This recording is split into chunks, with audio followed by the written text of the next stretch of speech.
दोस्तों नमस्कार। इंसान सबसे ज़्यादा दुर्बल कब हो जाता है, सबसे ज़्यादा परेशान कब हो जाता है? बुढ़ापे में। बुढ़ापा वो अवस्था है जिसमें इंसान अपने से कुछ नहीं कर पाता, उसके तंत्रिका तंत्र बहुत स्लो हो जाती हैं, उसमें एनर्जी नहीं रह पाती, उसकी सोचने समझने की शक्ति कम हो जाती है, उसके कान से सुनाई नहीं देता है, उसकी आँखों से दिखाई नहीं देता है, उसको खाने का मन नहीं करता है, उसको कुछ करने का मन नहीं करता है। बुढ़ापा एक ऐसा प्राकृतिक चीज़ है जो हर किसी की ज़िंदगी में आना है और जब आदमी जवान होता है तो उसमें बहुत एनर्जी होती है, लेकिन जैसे-जैसे आदमी बूढ़ा होता है उसमें ये एनर्जी ख़त्म होने लगती है और वो फिर काल के गाल में जाने के लिए तैयार रहता है। तो बुढ़ापे में क्या होता है कि जो हम लोग जब जवान होते हैं अपने बाल-बच्चे को बहुत सेवा-शुश्रूषा करते हैं, उसको पढ़ाने के लिए अपना सारा सर्वस्व न्यौछावर कर देते हैं उसको आगे बढ़ाने के लिए। लेकिन वही जो बच्चे बड़े हो जाते हैं तो अपने पिता को वैसा केयर नहीं कर पाते हैं जितना पिता और माँ-बाप उसको मिलके उसके बचपन से केयर किया, उसको आगे बढ़ाने में किया। तो मेरा यही अनुरोध है उन बच्चों से कि आप अपने माता-पिता जब आपके बूढ़े हो जाएँ तो उनको अपना बच्चा समझिए। हर आदमी 2 बार इस फ़ेज़ में आता है जब उसके बच्चे जब उसके बच्चे जन्म लेते हैं तो बच्चे होते ही हैं, लेकिन जब बच्चे बड़े हो जाते हैं और माँ-बाप बूढ़े हो जाते हैं तो माँ-बाप उन बच्चों के बच्चे हो जाते हैं। तो उनको बच्चों जैसा ही अगर आप ट्रीट करेंगे तो ये समस्या नहीं आएगी। तो मैं इसी पे 2 लाइन मैंने लिखा है कि जब मैं बूढ़ा हो जाऊँगा तो मैं अपने बच्चों के लिए मैं जो मैसेज मैं हर माता-पिता की जो ये आवाज़ हो सकती है, ये मेरा ही पर्सनल नहीं है कि जब मैं बूढ़े हो जाऊँगा, एकदम जर्जर बूढ़ा, तो तुम थोड़ा मेरे पास रहेगा क्या? तुम थोड़ा पास मेरा रहेगा क्या? मुझ पर थोड़ा धीरज रखेगा ना? मान ले तेरे महँगे काँच का बर्तन मेरे हाथ से अचानक गिर जाए या फिर मैं सब्ज़ी की कटोरी उलट दूँ टेबल पर, मैं तब बहुत अच्छे से नहीं देख सकूँगा, तो मुझे तुम चिल्लाकर डाँटना मत प्लीज़। बूढ़े लोग सब समय खुद को उपेक्षित महसूस करते रहते हैं, तुझे नहीं पता। एक दिन मुझे कान से भी सुनाई देना बंद हो जाएगा। एक बार मुझे समझ में नहीं आएगा कि तू क्या कह रहा है, लेकिन इसलिए तू मुझे बहरा मत कहना।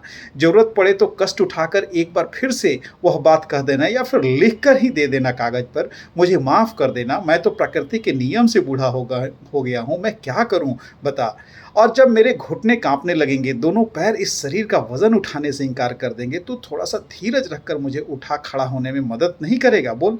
जिस तरह तूने मेरे पैरों के पंजे पर खड़ा होकर पहली बार चलना सीखा था, उसी तरह कभी-कभी टूटे रिकॉर्ड प्लेयर की तरह मैं बक-बक करता रहूँ या थोड़ा कष्ट करके सुन लेना।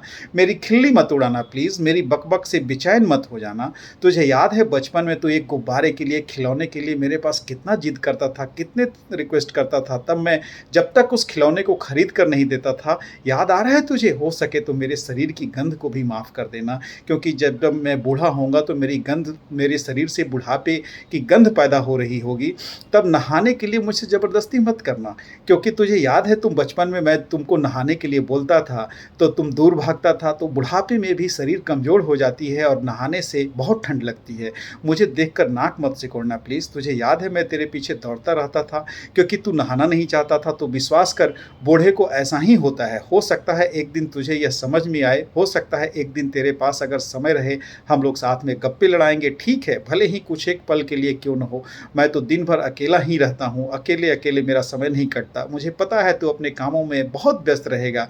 मेरी बुढ़ा गई बातें तुझे सुनने में अच्छी भी नहीं लगे तो थोड़ा मेरे पास रहना। तुझे याद है मैं कितनी ही बार तेरी छोटे गुड्डे की बात सुना करता था, सुनता ही जाता था और तू बोलता ही रहता था, बोलता ही रहता था। मैं भी तुझे कितनी ही कहानियाँ सुनाया करता था। तुझे याद है एक दिन आएगा जब बिस्तर पर पड़ा रहूँगा, तब तुम मेरी थोड़ी देखभाल करना। मुझे माफ़ कर देना यदि गलती से मैं बिस्तर गीला कर दूँ, अगर चादर गंदी कर दूँ तो धो देना, क्योंकि तुम जब बच्चा था तो पता नहीं, मैं जब गोद में तुमको लेता था तो तुम कितनी बार मेरे गोद में पेशाब कर देते थे, पैखाना कर देते थे, तो मैं और तुम्हारी माँ मिल के धोते थे। तो मुझे भी अपना बच्चा समझकर मेरी गंदगी को साफ़ कर देना। अंतिम समय में मुझे तुम छोड़कर मत जाना, मुझे वृद्धाश्रम में मत भेजना प्लीज़।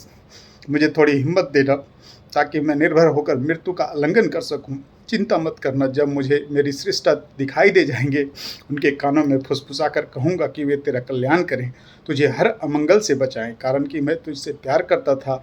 मेरे बुढ़ापे के समय तूने मेरी देखभाल की थी, मैं तुझसे बहुत प्यार करता हूँ, तो खूब अच्छे से रहना, इसके अलावा और क्या कह सकता हूँ। यही दुआ देते हुए मैं ईश्वर से प्रार्थना करूँगा कि तू जीवन में बहुत तरक्की करे, बहुत तरक्की करे, बहुत तरक्की करे। Thank you very much.